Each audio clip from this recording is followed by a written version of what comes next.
Welcome back to another episode of 90% Mental. I'm your host, Grant Parr, and tonight we have this incredible show, the Student Athlete Showcase with my alma mater. So I'm like super pleased and super stoked to have Jake Calcagno, senior wide receiver stud, and also Teddy Booras, another quarterback, uh, senior as well. And we're going to be talking about mindset tonight. We're going to talk about their journey since they are seniors, so they're going to be moving on to the next level. But we're really going to get into the two elite athletes into their mind tonight and learn a little bit about how they get prepared for the game and how they deal with adversity. So what's going on, fellas? What's going on? Hey, Mr. Parr, thanks for having us. Thanks for having us. You bet, man. You bet, man. Well, I'm stoked, man. This is more than just a show for me to bring on a couple studs like yourself from my alma mater. Now, I played 30 years ago, so it's been a while, but I'm always a Grizzly. So having you guys on the show and sharing your thoughts is going to be an honor. So let's get into it. All right. So we're all about mindset. I think we're in a new age now where it's not just about being physical, the strongest, the fastest. It's about being mentally tough. So when you think about the two words mental toughness, what does it mean to you? What does it mean to be mentally tough? To be mentally tough, you just got to be like straight arrow. You got to be 100% focused, like every day, like throughout school, like from 8 a.m. to 3, you got to be focused on your schoolwork. And then during practice, you just got to be mentally prepared to like go into practice to do your best and compete. And when you think about, whether it was this year or last year or the year before, was there a specific time where you had to be mentally tough? Or was there that moment where you had to literally dig in your heels and do some incredible stuff during an adverse time?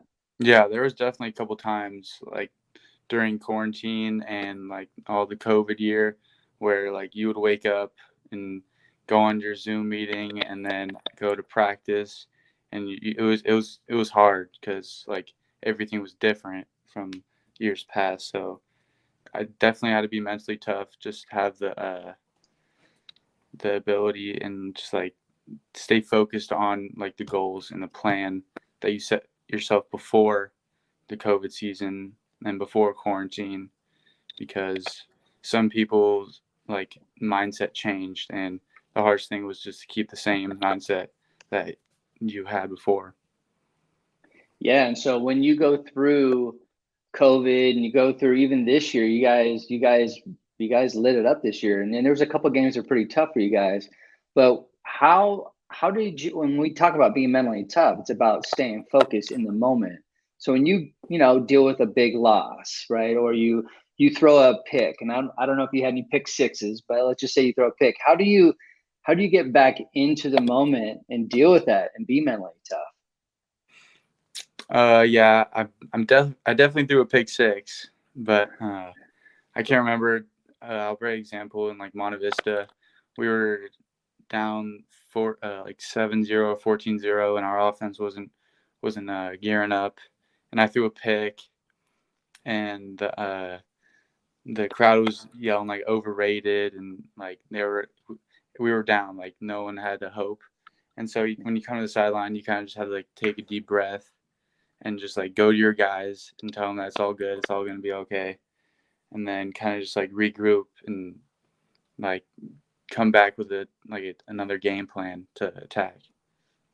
Awesome. Jake, what about you? Like when you think about being mentally tough, what does that mean? Well, a few things to go off of what Teddy just said. There was another time we were playing Amador, and it was late in the second quarter. We were just finishing up the half. We were trying to put a drive together to score before half because we were tied 14-14 with like a minute 30 left. And then the ball got tipped or something by a D lineman, and then it ended up being a pick six. So we were down 21-14 with like 30 seconds left in the half.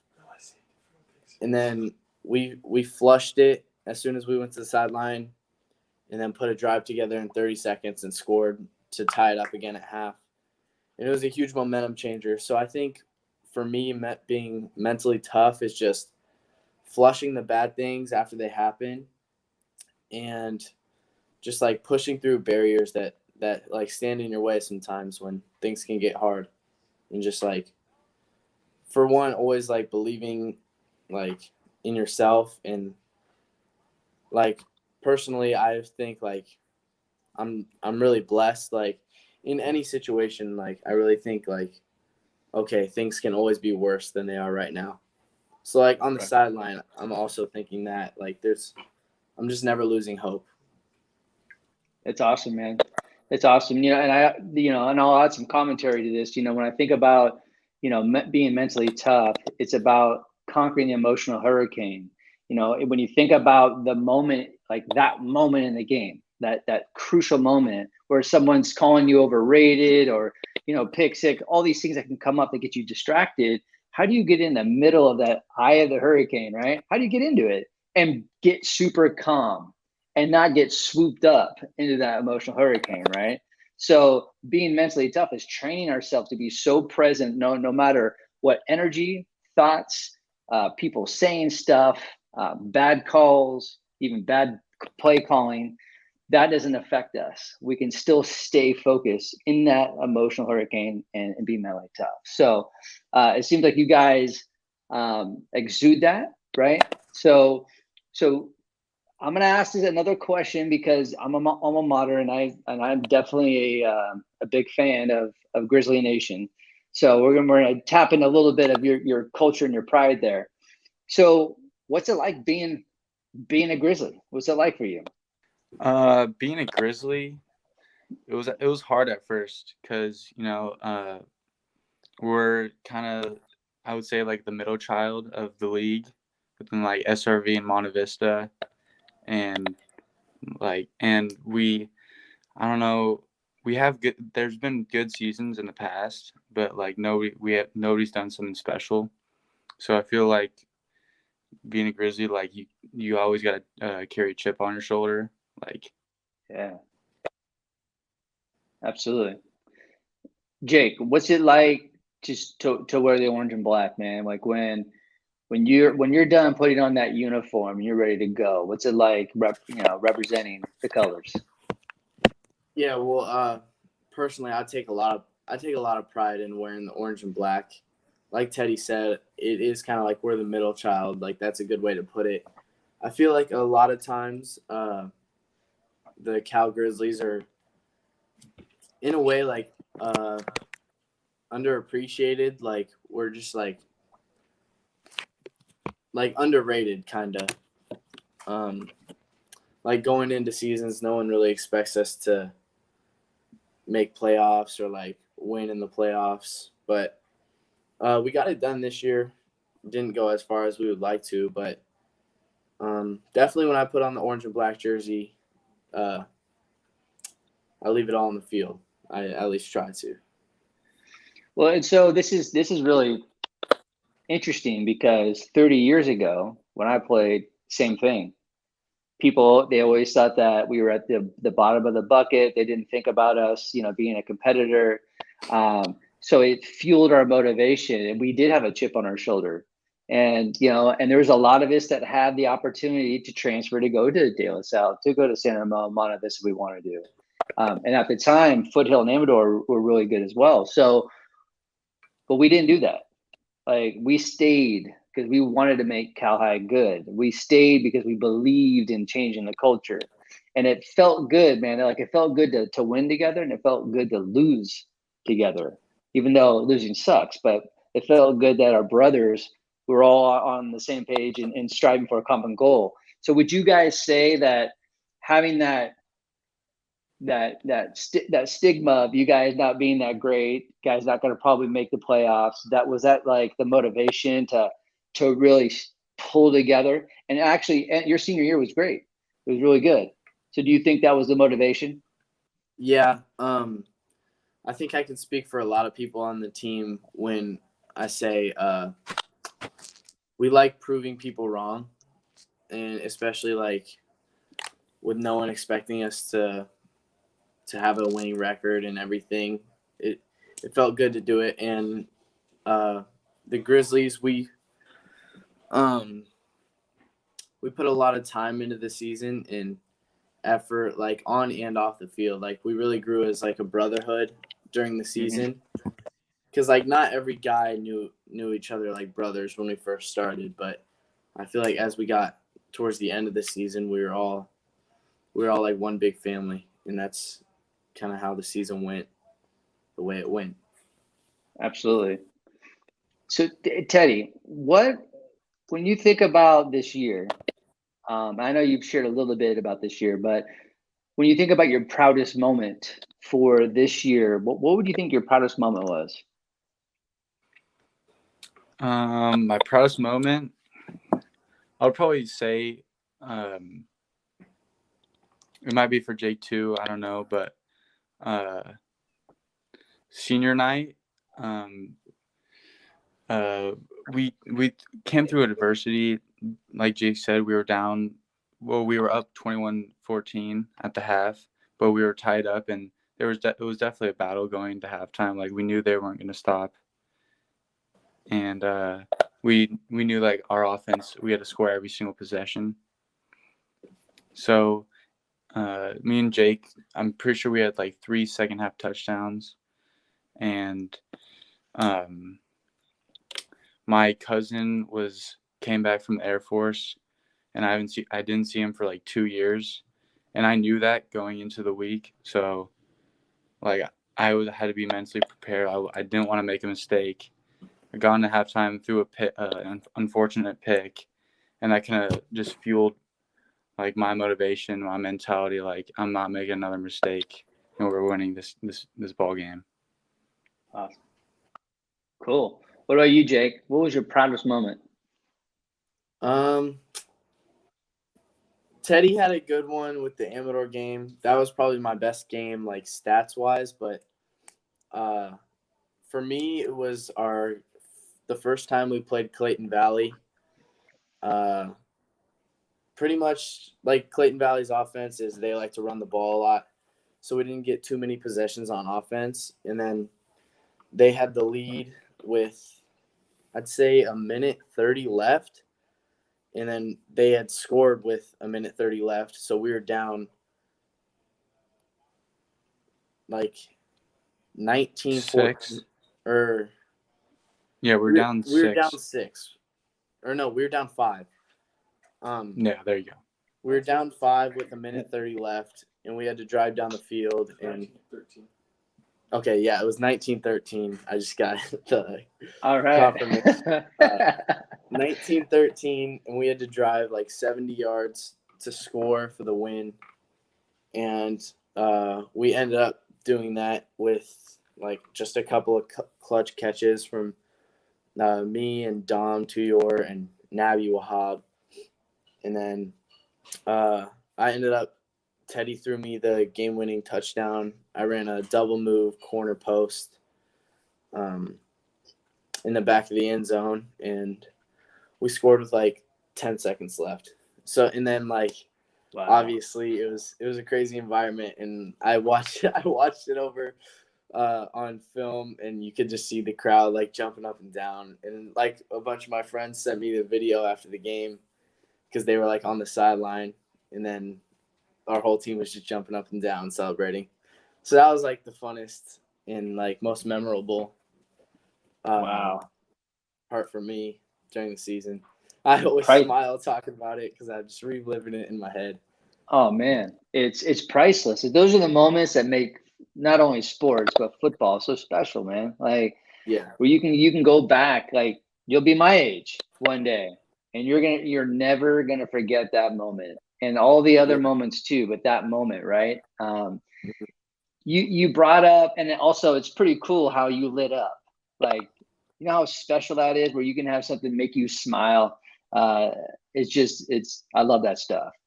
You talked about stats, and I want to ask you this, right? Because we're in this society now where all offenses now are high powered for the most part. So there's a lot of stats. Social media, it's all about film and stats. We get evaluated in our values in stats. And I come from a whole different thought process on that. It's about, if you want those stats, you got to actually dedicate yourself to the process. So it's about the process over the stats. So how do you guys, is it distracting when there's people calculating touchdowns, receptions, yards, how many touchdowns, how many interceptions? Does that become a distraction? And how do you guys push that out? How do you guys focus on just the process and the skill itself? Well, for me, honestly, I wouldn't use it as a distraction, but actually distraction could be the right word. Like, I was having, or like I had a good season, I guess you could say. And then there was one game where I had 2 targets for like 8 yards or something. It was against our first time playing against Monte Vista. And I guess that was kind of like a piece of humble pie, you know? Like I'm never really too caught up into the stats and everything like that, but I guess it was just like a reality check because I was getting too caught up in it, you know? It was like week 6 or like week 7 or something like that. So I was like just getting caught up in it and then got hit with the boom, 9 yards. Right. But like, and then from then on, I was just like, okay, it's really not about the stats. So then I'm just thinking like to myself, I was just thinking like I could have 10 yards, but do an amazing job stock blocking that game, you know? And really at the end of the day, I truly just care about the win for the team. So, I mean, if I have a good game, if I don't have a good game, the win is really all I'm worried about at the end of the day. So I love it, man. It's when you said about blocking, like Cooper Kupp came to mind because that guy can not only catch and run great routes, that can block like he's a savage. Now, just out of curiosity, when you have a game where you just get 9 yards, is that a type of game where the next week are you staying after practice with Teddy and getting more throws in? Are you getting to practice a little bit early to get more reps in? Does those kind of games get you more motivated to do the work? Yeah, 100%. After that game, I was working even harder the next week just because I didn't want to prove the haters right, you know? Like, I like proving the haters wrong. And same with a bunch of other guys. Like, so yeah, definitely. I took that one to heart, and especially because we lost that game. It was like, I really took it to heart, and me and Teddy both got to work after that. And so, yeah, awesome. Pretty much. That's awesome. Awesome. So Teddy, let's get into your pregame routine. When you think about getting ready for any team, walk us through how you get prepared for a game. Like what's your routine when you're in the locker room, or it could be out when you're warming up, you know, throwing to your wide receivers to Jake, or even with your coach Pulowski. Like, what's your routine?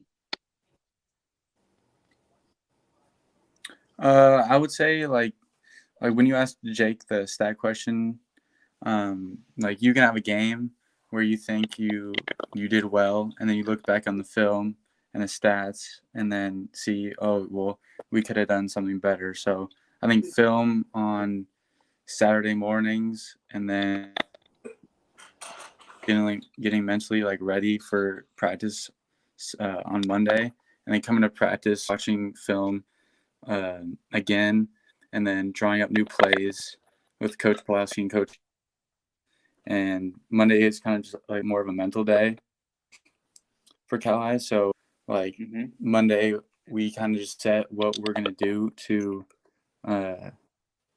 like get better and like improve like from the mistakes that we had the previous week, and then just like repetitions after reps throughout the week to make sure that I don't make the same mistakes as last game.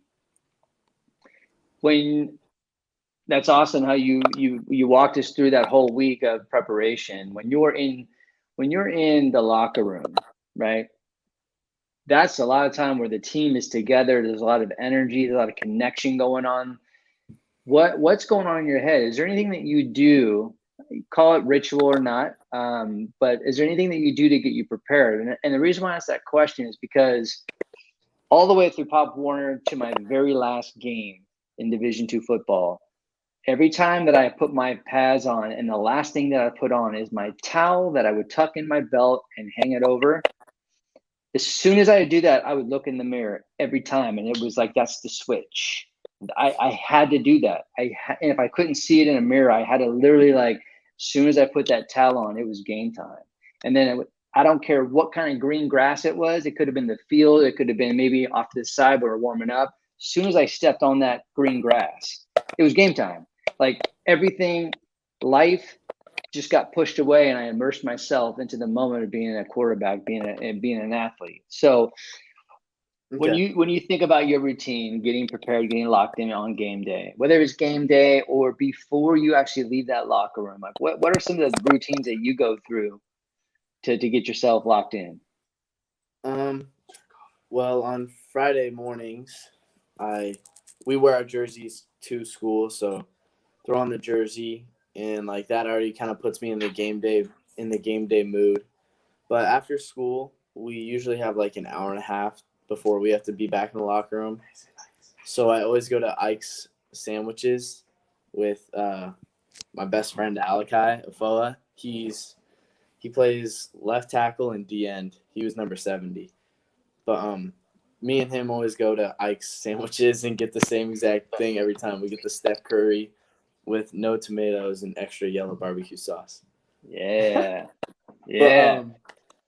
And then we go back to the locker room. And like when it comes game time and everyone's getting all hype and stuff, I'm kind of the exact opposite. Like I kind of let the game come to me, and like I'm pretty calm. Like we run out of the helmet before the game, and like I always stay in the back and just like kind of jog out. But yeah, I'd say like I'm really calm when it comes to like everyone being all hyped for kickoff and everything. Like I just try and let the game come to me. But Ike's Sandwiches is definitely like a superstition of mine. Yeah. You got to crush some good food on game day. Yeah. So I want to talk about this specifically between you and Teddy. Hopefully Teddy can come back here. The chemistry is so important for everyone on the offense to have chemistry. But to have that chemistry with your quarterback, to know, like, for at least I'm coming from the eyes of a quarterback, to know that my dude, I can trust that dude, whether whoever's covering him, wherever he needs a block or there's an audible, but I trust him. So tell me, I'm going to open up this to both of you. Share a little bit what's so special about your guys' chemistry together. Well, me and Teddy's chemistry. Hear me? The funny thing is we've only known each other. Well, we've always known of each other. We played Little League against each other in Little League. But the first time we met was in one of our freshman year classes. It was a like Avid class or something, English. That's where we first met, like face to face. And then we were like, oh, we're both playing football. And then freshman year, I actually tried playing quarterback. And Teddy beat me in the spot. So I was second string quarterback, but I played corner also. But that's kind of where we met. And then we became really close friends through football. And then it turns out we both played on the same baseball team. So I feel like we've just always been around each other throughout our high school careers and like just like life outside of school and sports. You know, we have the same friends, so we're just always around each other. And like Teddy usually always keeps a football in the car, so we'll just go out and throw the ball around when we're sitting around waiting for food or something. So that's the kind of like stuff off the field, because like obviously we'll get our work in during practice and after practice and when it's football time. But like when it's just away from school, just hanging out time, we're still throwing the ball around. So I feel like that's what makes our chemistry so good on Friday nights, is just everything these past 4 years that have led up to it. Got it. So Teddy, we talked about chemistry between you and Jake. I know there's chemistry that you have with your offensive linemen, running backs, and all that. But from your perspective, what's so special between you and Jake, the chemistry that you guys have? What Jake said before, like we met in 6th grade in like an Avid class, and 9th grade. 9th grade, my bad. But you beat him out.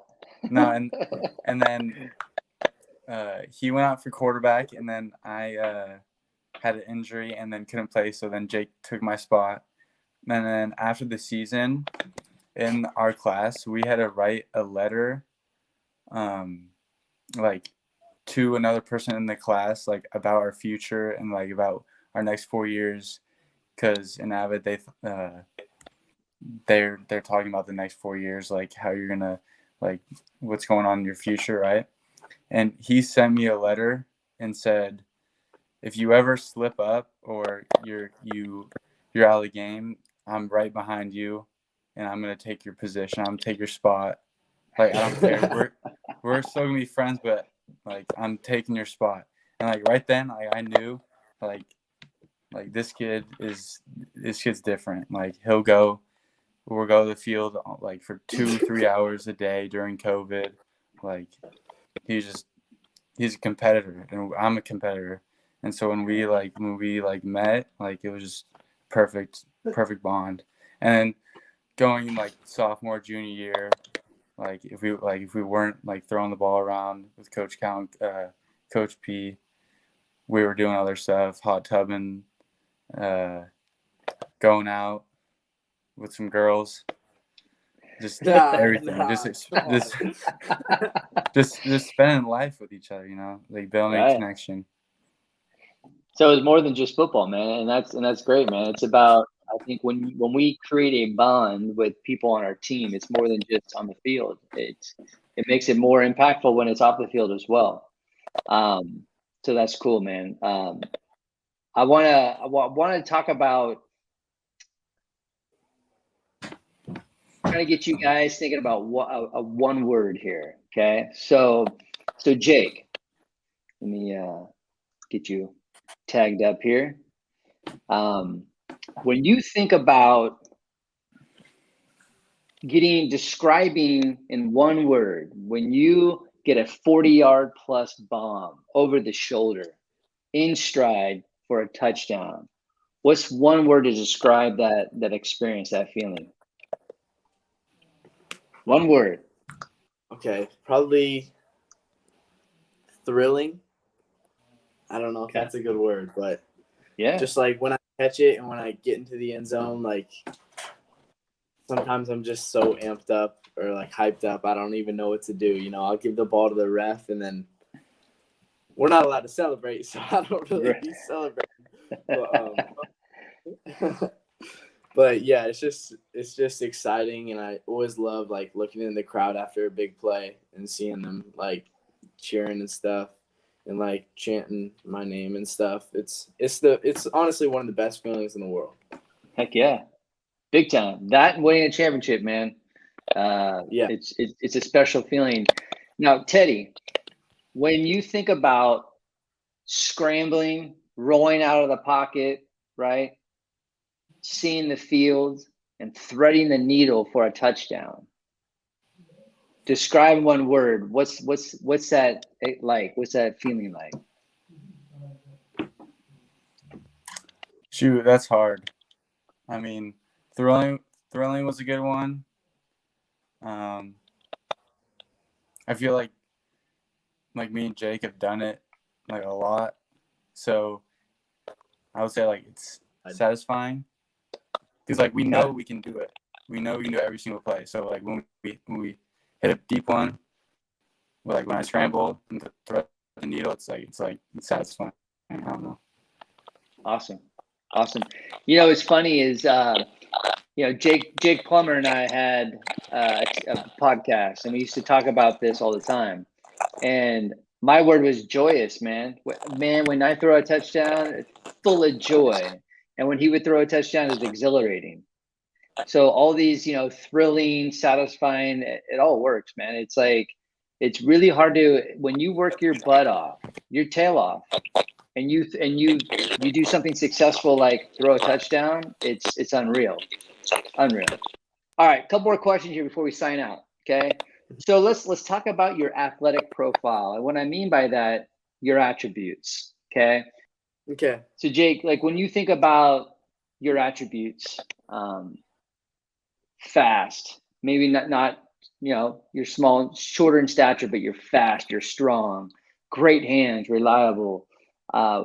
What wide receiver do you think that you emulate that's a former or current NFL player? I'd say right now you were spot on earlier with Cooper Kupp. Okay. Yeah, I would say Cooper Kupp right now, just because obviously I don't look apart with me being like 6 foot, 165. I'm obviously not like the strongest on the field, but I feel just like Cooper Kupp. I get the job done day in and day out, whether that comes to run after catch, just catching the ball, stock blocking. I feel like I do a pretty good job of being really well-rounded, and I feel like Cooper Kupp is one of the best in the league, or potentially the best in the league right now. And yeah, and he's also not the fastest, biggest, and he doesn't really look apart either. So I don't know. He's just someone that I look up to, but like I admire, just like right, how far he's come and like looking like me. Totally. Well, it's nice to be in that spot, because when you're not the 6'5" running a 440, where everyone's always looking at you, some people kind of forget about you, and then you make them remind them they need to pay attention to you. Yeah. So that's cool, man. And the fact that you take a lot of pride in blocking too is music to my ears. So that's some good stuff there. So when you think about a former or current quarterback, your play of quarterback, who do you emulate? Who do you look like? That's a former or current quarterback. I don't really know. Me and my buddies and Jake, we always like talk about who we think we like play like, but it's so hard because like I feel like I have a little like Tom Brady and just like field general and like the accuracy, but then I also like Patrick Mahomes because like different slots I can throw from like different angles my arm. So one of those two. All right, the GOAT. Yes, I love sir. it. So, a couple more questions here. When we talk about our legacy, right? So you guys are just a few months away of graduating, going to the next level. So when you think about leaving your legacy, Teddy, what do you want to be known for when you leave Cal High? Well, I was the first quarterback that Coach Cal had, and like running the spread, and so I kind of want to keep like the legacy of like the quarterback play at Cal, like just have like the up and coming like juniors and sophomores just have like a standard, like a base, because I think I did pretty well, and yeah, the legacy. Kind of just keep kids from like keep working hard, and because we had the COVID season, just go through adversity. I mean, if me and Jake did it and our team did it throughout the spring season, and then coming back and doing so well, going to second round of playoffs, I just hope like the younger kids that are like watching us, they like come to our games, like see that and kind of have like a new standard for Cal High. Got it. What about you, Jake? What kind of legacy do you want to leave? Well, I feel like Like all the stats and stuff, like people are going to forget about that with when the next generation flows in. So really, I just want to leave a good impact and mark of me being a leader and like really show that on the younger guys, like the freshmen and sophomores that are coming in right now. I just want them to look at me as a leader, and like not only a leader, but just a good human being who is like treats others with respect and like just like is trying helpful to everybody and just a nice person. So I feel like that goes a long way, and people remember how you treated them forever. Yeah. So 100%. That lasting impression, man.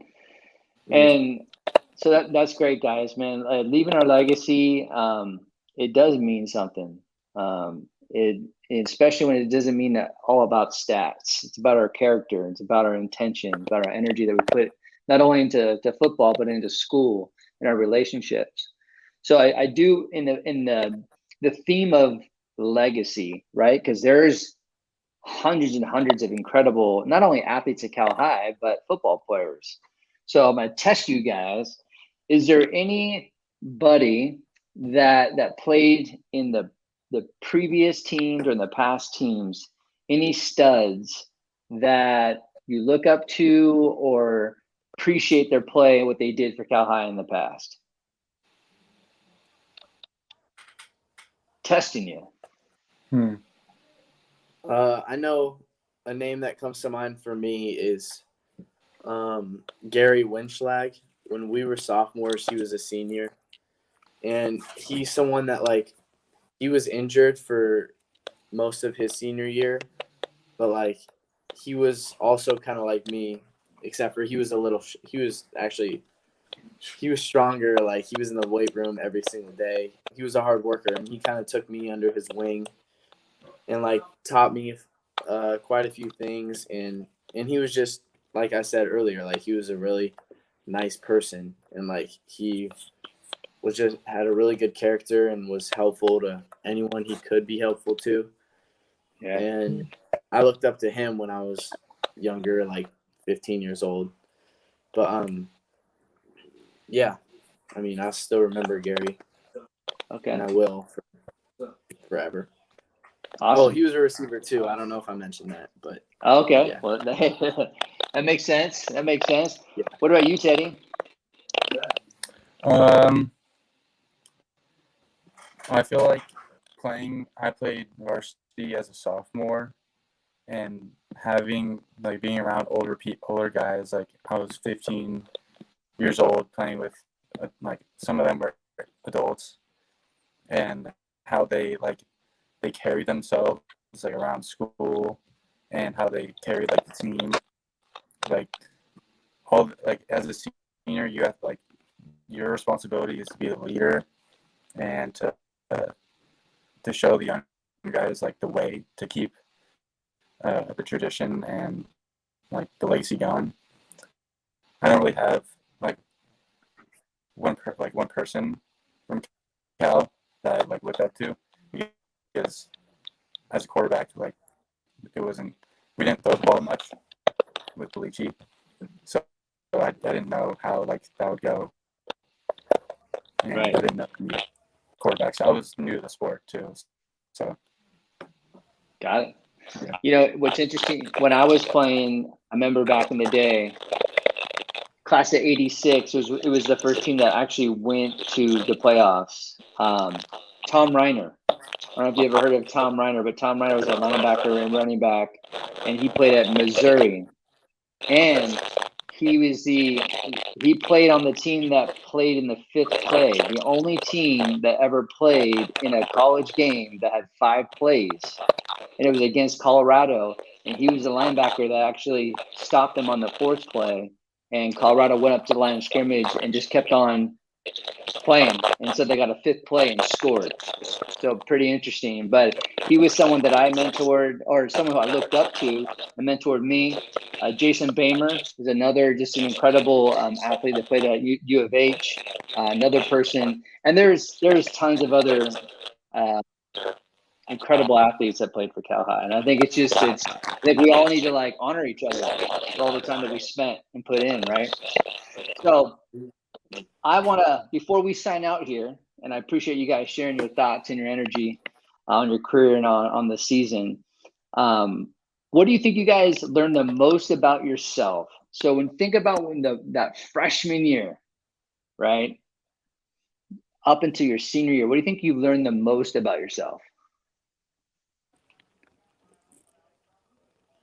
Okay, well, it looks like I'm the only one left, so I'll go first. There you go. I think what I learned most about myself is that I'm good at persevering through hard things. Like when things are thrown my way, like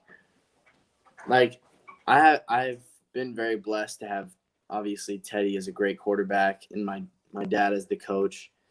And but like there are still like some things, like obviously I don't have any offers right now. So that's hard, especially when it feels like I've been productive this season and I've done a lot. I've worked really hard, but it just shows right now that it looks like it hasn't been paying off, but I know God has a plan for me at the end of the day, so I'm not really too caught up into like, oh my gosh, like what am I going to do in the future? Like it'll all work out in the end, but I feel like I'm really good at persevering through hard things, like on and off the field. Like when things just are thrown in my way, like I'm good at working around them or working through them. And then I feel like I've also learned about myself that a lesson I've learned, not really about myself, but is like it's always better to like stay calm and see what you can do to prevent something or work through something instead of like trying to think and act in the moment and like potentially like make matters worse or like I don't know, just not strive towards where you want to be in the future. Awesome. If that makes any sense. I don't know. I kind of went on a few different paths. No, man. You got to remember, like we grow so much. Not only our minds and our emotions, our thoughts, our bodies, from the moment that we are freshmen to seniors. And the fact that what you guys have done there at Cal High in those 4 years, you guys have done a lot and together. So you've learned a lot, man. You guys have changed. So it totally makes sense. And so Teddy, what do you think you learned the most about yourself when you like look at yourself as your freshman little dude coming into high school, and now you're this big 6'3", 200-pound quarterback just dominating your sport? What do you think you've learned the most about yourself? Like Jake said, I feel like I can persevere through anything. Like I had a season-ending injury freshman year, and I was always a baseball guy, so I was kind of just wondering if I should just stick to baseball and not play football. And then I decided to play, and as a sophomore on varsity, like I didn't really get my number called. I was kind of just there to like play my part, and then and then during the COVID season, it kind of just showed like if I really want to do something, like I just have to work, because I wouldn't have gone to like where I am, like with all the success, like going to E-Bowl second round of playoffs without like doing the hard work and getting up early and going to Coach P and Coach Cal with Jake on early morning. Yeah. So. Right on, man. Yeah. Right on. Well, fellas, man, thank you so much for sharing your thoughts and your energy. I'm honored to have you on the show, but man, I can't wait to see you guys at the next level. Just you representing Cal High, Grizzly Nation, and I just man, I'll be a huge cheerleader for you guys to the next level, and I hope the best for you guys. Thank you. It means a lot. Thank you. Right on.